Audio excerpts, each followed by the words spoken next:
India live TV, सच सबसे आगे। मोदी जी का अमेरिका का दौरा जो है गोदी मीडिया की तरफ से रात दिन कवर किया जा रहा है। बाकायदा वहां गए भी हैं उनके पत्रकार जो हैं और वहां से रिपोर्टिंग भी कर रहे हैं। बहुत सारे आरोप भी लग रहे हैं कि टूरिस्ट को खड़ा करके, भारतीय टूरिस्टों को खड़ा करके अमेरिकी नागरिक बताते हुए भारतीय मूल का दिखा रहे हैं। वो सारी चीजें तो एक तरह से मैंने एक वीडियो के अंदर बताई भी हैं, लेकिन अब जो हो रहा है उसको ना गोदी मीडिया दिखा रहा है। और ये चिंता का विषय इसलिए है क्योंकि हमारी साख बहुत ही ज़्यादा मजबूत है यूएसए के अंदर, और आज जो हो रहा है वो चिंता का विषय है क्योंकि प्रधानमंत्री हम सब के हैं। वहाँ पर बिलबोर्ड जो गाड़ियों में चलते हैं उनके ऊपर ये लिख के लोग चला रहे हैं, वहाँ की जो संस्थाएं हैं न्यूयॉर्क में, कि जो बाइडेन सवाल कीजिएगा नरसंहार के ऊपर मोदी जी से। और ये मैं आपको दिखा देता हूं तस्वीर, शांतनु है, उन्होंने डाला है billboard in New York urging Joe Biden to ask why India is under genocide watch today.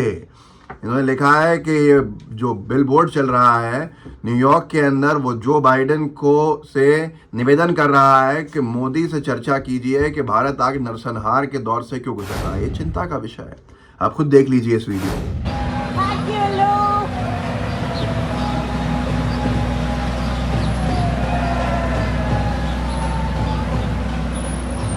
दोस्तों देखा आपने इस स्तर के ऊपर विरोध प्रदर्शन वहाँ की संस्थाएं, वहाँ के नागरिक जिसमें मौजूद हों वो लोग कर रहे हैं, और गोदी मीडिया हमको एक बहुत बड़े विषय से नज़रअंदाज करते हुए आगे बढ़ाना चाहता है। अगर हम नज़रअंदाज करेंगे तो सवाल कौन खड़ा करेगा?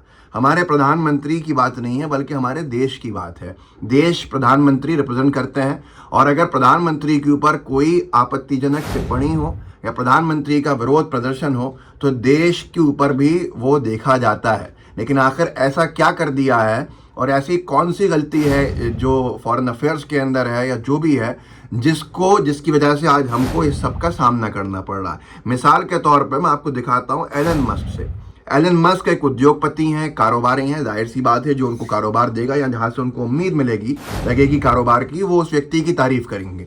नरेंद्र मोदी जी से मुलाकात के बाद उन्होंने तारीफ करी, और तारीफ को गोदी मीडिया ने ऐसे दिखाया जैसे सबसे बड़े दुनिया के नेता ने तारीफ करी हो। अब मैं आपको एक और चीज़ उसमें दिखा देता हूँ कि जब उनसे मुलाकात हुई एलन मस्क से, तो एलन मस्क की कंपनी टेस्ला इकोनॉमिक्स ने जो ट्वीट किया है उसमें भारत के तिरंगे का अपमान किया है। भारत के तिरंगे के अशोक चक्र की जगह पर टेस्ला का लोगो लगा के उन्होंने ट्वीट किया जो निंदनीय है। और मैं सवाल पूछना चाहता हूं कि क्या हमारे तरफ से अधिकृत तौर के ऊपर कोई अधिकारी स्तर के ऊपर कोई आपत्ति दर्ज कराई गई है या नहीं कराई गई है?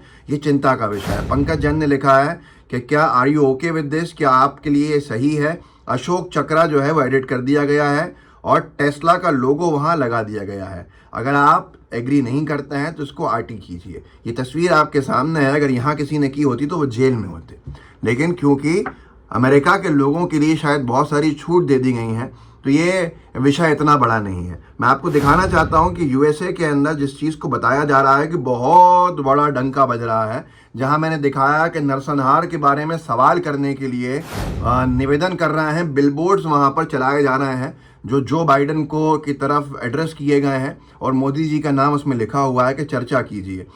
और उसी से जोड़ के व्हाइट हाउस के बाहर से एक चिंताजनक तस्वीर आई थी, एक तकलीफ दे तस्वीर आई थी कि किसी एक अमरीकी ने, वहीं के मूल के व्यक्ति ने, दो बैनर्स हाथ में लिए हुए हैं व्हाइट हाउस के बाहर, जिसमें एक बैनर पे मोदी जी की तुलना हिटलर से कर दी है आज के दौर के। तो ये सारा चिंता का विषय है, लेकिन हमारे गोदी मीडिया को इससे कोई फर्क नहीं पड़ता क्योंकि उन्हें इससे मतलब नहीं है कि अमेरिका माफ़ी मांगे, बल्कि उन्हें इससे ये है कि हम भारत के लोगों को नहीं दिखाएं। सुप्रिया श्रीनेश जी ने एक बहुत अच्छा लेख लिखा है, मैं आपको पढ़ के सुनाना चाहता हूँ, उसको सिर्फ सुन लीजिए कि जिस तरह से मोदी जी का स्वागत किया गया और गोदी मीडिया ने डंके बजा दिए उसके ऊपर, तो वो स्वागत की असलियत क्या है आप खुद देख के हैरान हो जाएंगे कि अमेरिका की सरकार का कोई उस स्तर का अधिकारी वहां मौजूद नहीं है जिस स्तर का अधिकारी मौजूद होना चाहिए, जबकि ट्रंप के स्वागत में मोदी जी खुद चले गए थे।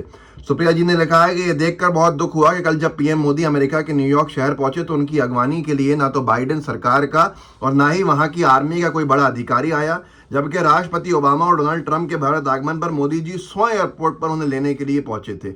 आपको शायद याद हो कि जब पूर्व प्रधानमंत्री डॉक्टर मनमोहन सिंह जी अमेरिका की जांच की यात्रा पर थे, तब उनके पहुंचने पर अमेरिका द्वारा उन्हें गार्ड ऑफ ऑनर दिया गया था। और ये तो सर्वविदित है कि पंडित जवाहरलाल नेहरू जी इकलौते भारतीय प्रधानमंत्री हैं जिन्हें 2 बार एयरपोर्ट पर लेने के लिए अमेरिकी राष्ट्रपति पहुंचे थे। ये नेहरू जी की वो तस्वीर भी देख लीजिए।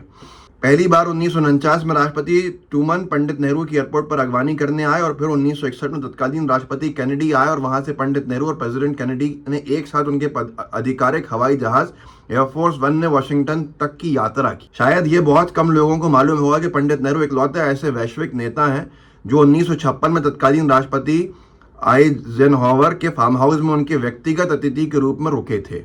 अमेरिका और चीन की सर्वविदित कटुता के बावजूद आप जानते हैं किस तरह के हालात चल रहे हैं यूएस और चाइना के बीच में। अभी हाल ही में अमेरिका की विदेश मंत्री एंटनी ब्लिंकन खुद चीन के राष्ट्रपति शी जिनपिंग लेने पहुंचे थे। आपको पंडित नेहरू की ये स्पीच जरूर सुननी चाहिए जो उन्होंने अमेरिका पहुंचने पर दी थी। तब समझ में आएगा कि विश्व स्तरीय राजनेता का आचरण क्या होता है। तस्वीरें आपके सामने हैं, सब कुछ आपके सामने है और आप अंदाजा लगा सकते हैं कि हालात किस तरह के हैं और क्या आपको दिखाया जा रहा है। बड़ा विषय यह है कि ऐसे बिलबोर्ड्स का वहाँ पे चलना और साफ तौर के ऊपर नरसंहार का आरोप लगना, ये चिंता का विषय है हम सब के लिए और हम एक एक भारतीयों को सोचना होगा कि हमारे प्रधानमंत्री के ऊपर इस तरह के सवाल वहाँ क्यों उठ रहे हैं। टेस्ला ने जो किया वो भी आपके सामने है, उसके ऊपर कितनी आपत्ति दर्ज कराई गई ये भी आपके सामने है। प्रशांत टंडन जी ने उस बात को और विस्तार में लिखा है जो मैंने कल आपको वीडियो में बताया था कि 75 यूएस के सांसद जो हैं उन्होंने चिट्ठी लिख के जो बाइडेन से निवेदन किया कि राष्ट्रपति महोदय आप धार्मिक विवाद जो चल रहे हैं भारत के अंदर उन पर चर्चा कीजिए, जिस तरह से अल्पसंख्यकों को टारगेट किया जा रहा है उस पर चर्चा कीजिए, पत्रकारों को निशाना बनाया जा रहा है उस पर चर्चा कीजिए और हम चाहते हैं इन तमाम मुद्दों पर आप चर्चा करें। सिग्नेचर्स थे उनके साथ में। प्रशांत टंडन ने उसमें और मजीद एक चीज़ जोड़ी है कि ब्रेकिंग अमेरिका से खबर आ रही है कि सेनेट और कांग्रेस अमेरिकी संसद के सदस्य प्रधानमंत्री मोदी के संसद में भाषण का बायकॉट करेंगे।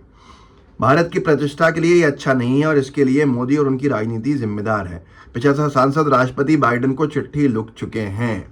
यूएस के एक बड़ी संख्या में सांसद मोदी जी के जो भाषण उनका होना है वहाँ पार्लियामेंट में उसका बायकॉट करने जा रहे हैं। इतिहास में कभी हुआ हो तो जो लोग वीडियो देख रहे हैं वो कमेंट में मुझे ज़रूर लिंक भेज दें। कभी नहीं हुआ है और ये चिंता का विषय है, पर गोदी मीडिया तो इसको भी एक उपलब्धि बताएगी कि इतने सारे सांसद वहाँ उनके भाषण से गायब हो गए। ले देकर यह है कि गोदी मीडिया का जो काम है वो कर रहे हैं। आप अपना काम करते जाइए, सवाल पूछते जाइए, क्योंकि सवाल हमारी साख का है, सवाल हमारे देश का है, सवाल हमारी सरकार की छवि का है, जिसके ऊपर हम सब की जिम्मेदारी बनती है। अगर किसी दूसरे देश में किसी भी तरह की कोई आपत्तिजनक बात होती है तो हम उसके ऊपर अपनी आपत्ति दर्ज कराएं। जिस वीडियो को आगे बढ़ाइए, लोगों को जागरूक कीजिए। व्हाट्सएप ग्रुप्स होंगे आपके, उनमें शेयर कीजिएगा। लाइव टीवी को सब्सक्राइब भी कीजिए। जय हिंद, जय भारत। द लाइव टीवी, सच सबसे आगे।